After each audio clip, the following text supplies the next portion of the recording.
Queen's Voice, how are you? Peter Kefalas still here at the GOP meeting in the Rockaways. I'm here with a young lady who's running for District 29, Supreet McGrath. Supreet, thank you for joining us. Appreciate you. She gave a little speech before and basically spoke about you running for Forest Hills. And what other areas is 29 covering? So Forest Hills and Richmond Hill.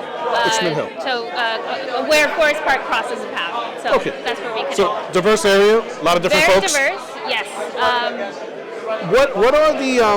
What are the issues that the constituents are telling you? Like the top 2 or 3, with like, please fix this, please help us. This is crushing us or hurting us. Yeah, I think there have been a number of things that have come across from. So on the Forest Hill side, I know one of the bigger issues is the Forest Hill Stadium. There's been very little attention to the residents around the concerts. area. Yes, and it's not even that anyone wants the concerts to stop. It's the garbage, the crowd control, things like that. Nobody's saying we want no more concerts. It's just nobody's listening. So instead, what you have is the city agencies like the Department of Environmental Protection, who should be helping out issues like the noise and the garbage. And instead, what they're doing is coming into homes and hitting people with fines, and just like the DOB, like all of these different agencies who are supposed to be put in place to help us are instead being used to just fine people and prevent businesses from opening, prevent people from improving their lives. It's been an issue for a long time. Yes. For those of you who are not familiar with the stadium, it was before the original U.S. Open.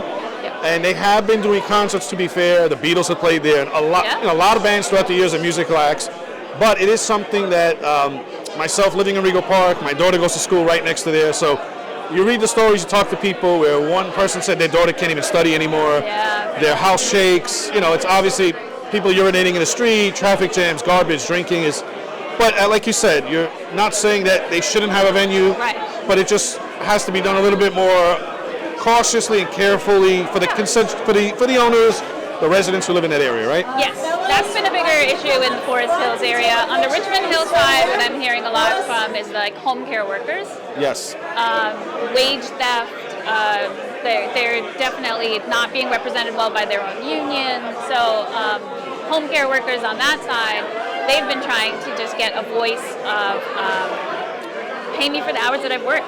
So higher pay, so something else that's been happening for a long time. Not even higher pay, but just pay me for the hours I have worked. So they're not getting paid all their hours. Yes. Okay, so that's a whole other issue. Yeah, it's a wild situation that just, again, it's all coming back to common sense, and we're not getting to a place of common sense where it's just people are getting their pockets lined with money, and it's not the ones that are working for it. So that's the Richmond Hill biggest issue that I've seen there. So. And who are you running against? Is there an incumbent you're running against that holds that seat? I am running against an incumbent. It's Lynn Shulman. Oh, Lynn Shulman. Okay, yeah. So I can say this. Unfortunately, she represented myself for a long time. I'm one of the community activists who was trying to fight one of 2 shelters in Regal Park, the Wyndham Hotel, and the one across the street by the post office. She doesn't show up. She doesn't care. She comes to my daughter's school and does a photo op. So I personally I've called her out many times. I have a lot of disdain for Lynn Shulman. I think she's a political hack and she's useless. So I would urge everybody out there who live in the Forest Hills area or anywhere close. I personally can't vote in the 29th because I'm in the 30th. But those of you in our communities in Richmond Hill, you would be much better off with anyone than Lynn Shulman. And not that I just met you now, but I can just to say she's terrible. Yeah. Give this lady a shot, because I've unfortunately been represented by Lynn Shulman for a long time until last January when we got redistricted. Yeah. So, which means you weren't represented. We were never represented. Right. She's horrible, useless. So I would say to the folks out there on the 29th that can vote, give this young lady a shot. What do you have to lose? Because Lynn Shulman, in my opinion, is a disgrace, and she's useless. So now that we cleared, and I've said it before, and I'm just very honest with everybody, what other issues or what would you like to bring to your community in Richmond Hill and Forest Hills? You win the election, what would be some of the other things that you want to personally do? My biggest thing for what I want to bring to the district is transparency. So if I'm talking about just specifically like transparency in terms of, I want people to have a say in how their tax dollars are getting spent. Sure. So a good example was last year the district got $10 million allocated to it. Sounds great. Sure. So we see where that money went. Exactly. So it's like I never had a chance to say anything about where that money was going. No one asks the constituents, and I just don't understand how we can get a big, like, Shulman gets accolades for $10 million, but then you see $2 million of it went to ramps in one park. And how does that happen? I can comment on that personally. So the Regal Park Library on 63rd Drive, her predecessor, useless Koslowitz, now Shulman, made a big deal. They secured all this money. The library was supposed to be completed and done way before COVID, if I remember correctly.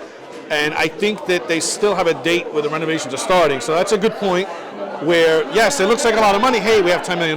But when you don't spend it or you spend it on erroneous things, it's not a good return of the investment for your constituents or taxpayers. Right. So it's exactly that. Money can go further than it goes in the government right now. And that's where I think the overregulation with transparency kind of come together.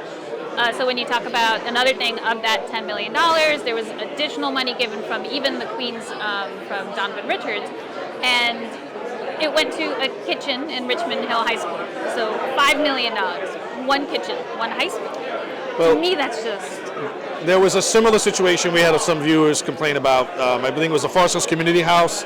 I don't know if it was $1 million or $10 million or something, but some people just had in the community, how do you spend that kind of money? It's not a 5-star hotel. They're not making, it's not a university or a prison or a military facility. How do you spend that kind of money on a simple kitchen?